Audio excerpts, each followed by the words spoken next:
Guys, this video is brought to you by our friends at Lucy. Lucy was founded by Caltech scientists on a mission to reduce tobacco-related harm with a tobacco alternative that doesn't suck.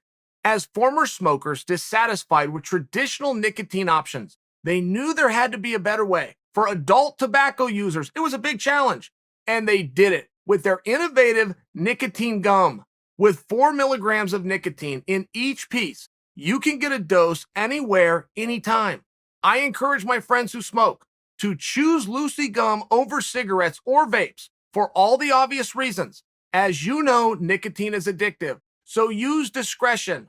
Lucy gum comes in 3 delicious flavors: wintergreen, cinnamon, and pomegranate.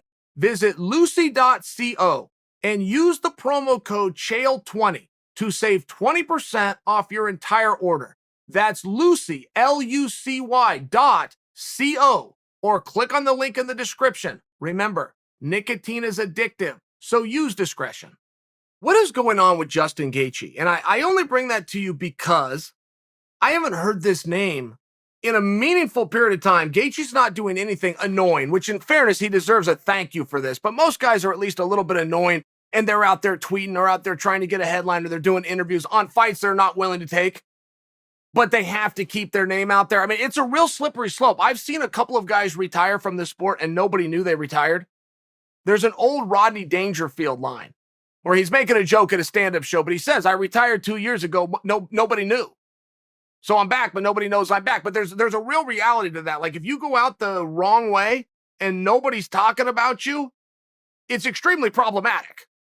Right? It's extremely problematic. But in this sport, there's so many guys that you can talk about. It's hard to get those headlines. Kind of Gaethje's job to go out there and get him, and he's not. And I'm just wondering why and where is he? Most recent time I've heard Justin Gaethje's name, Eddie Alvarez, was talking about a potential of Gaethje versus Chandler. Eddie was leaning towards Gaethje and saying it would be wise for Chandler, and I quote, to stay away from Gaethje. Okay. Now I want to see the fight even more, right? Eddie Alvarez has the right to an opinion at 155 pounds. Eddie Alvarez has been in the ring with both of those guys. And I think that Eddie trains with Chandler. I think. Wasn't Chandler cornered by Hoof? Which would mean Chandler and Alvarez are now training partners. Do I have that right, or am I missing something there? Either way, it does seem to me that's the fight to make.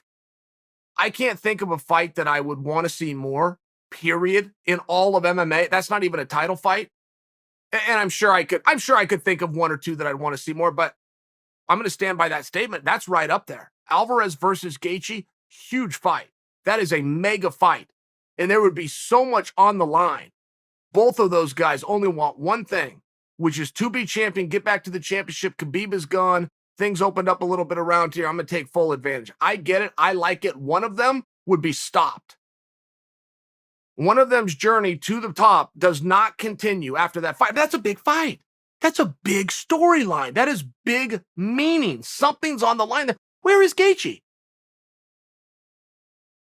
I don't have the answer to that. The last time I heard Dana talk about Gaethje, he said something, it blew my mind. I had to go rewind it. I thought he misspoke. He said we might just hold Gaethje out to fight for the title.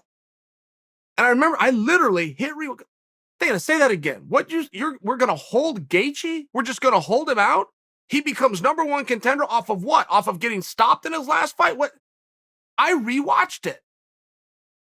And then I started thinking about it from Dana's perspective and go, well, yeah, sure, he did lose. He did get stopped, but it was a world title fight against a guy who's no longer here. What do you want to tell me? He's not the guy? The only guy that beat him is the guy, and that guy isn't here anymore. I guess he's the guy. Okay, by default, I suppose that you're right. But I don't know that I believe that for 1 second. I always believed cooler heads would prevail. Greatness is something you have to be reminded of often, and Justin's going to have to get back in there one more time. And so now there does seem to be an opportunity. Chandler is ready to go. I told you guys I talked to Chandler. Chandler's ready to go. Had nothing to do with Gaethje. It has to do with anybody. Bring him and bring him quickly. Okay, where is Gaethje? And I want to put Gaethje in a box where he has to go fight Chandler. I'm just sharing for you guys as a fan. That would really excite me. That's a very special contest. But I'm open to something else with Gaethje. I always wanted to see Gaethje versus Paul Felder, just from an entertainment, from a fun standpoint. But Felder retired over the weekend, so I'm not going to get that. I'm very light on the idea that they're holding Gaethje and Gaethje's going to get plugged in to the title fight against Oliveira. I'm bigger and bullish on the idea that the winner of Poirier and Conor obviously at least is offered the opportunity.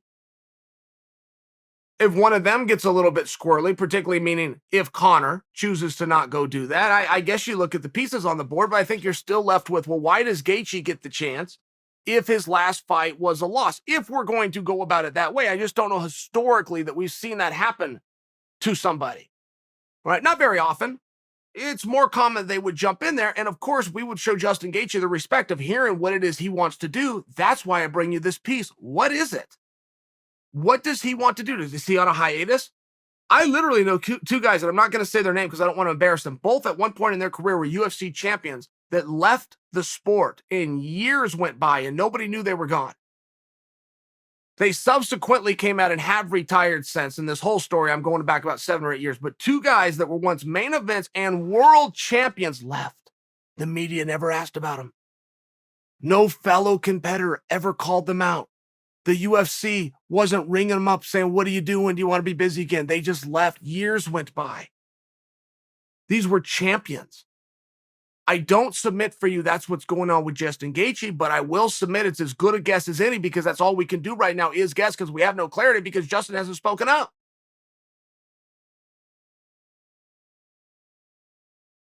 If you're not going to put Gaethje with Chandler, who are you going to put Gaethje with? If you're not going to put Gaethje with Chandler, who are you going to put Chandler with? There's no way after Chandler's performance against Oliveira, where one full round was completed, of which was won by Chandler, that we're going to let him slide. We're not going to treat him that way. At the same time, he's going to have to do something before we even have a discussion of championship fight, and who is that going to be with? And Chandler might just roll the dice completely and say, bring on Islam, bring on Dariush. I don't know how open he is. When I spoke to Michael Chandler, he did not care. He did not care, and it wasn't from a big, tough bravado standpoint. It was straight-up competition. This is what I have to do to move through the bracket, then that is what I will do. And if I'm not good enough to do it, then I won't do that. We can live with that answer, too, and I'd rather have it sooner than later. I mean, he was very direct and to the point.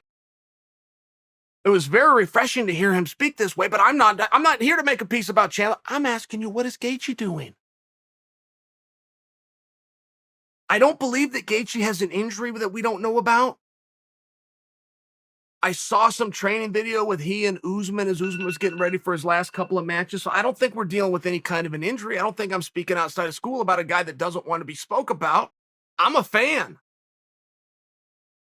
I want to have some anticipation. I want to have something to look forward to. But before I can do either of those things, I have to have some direction. So Justin, speak up. Where are you? And what do you want?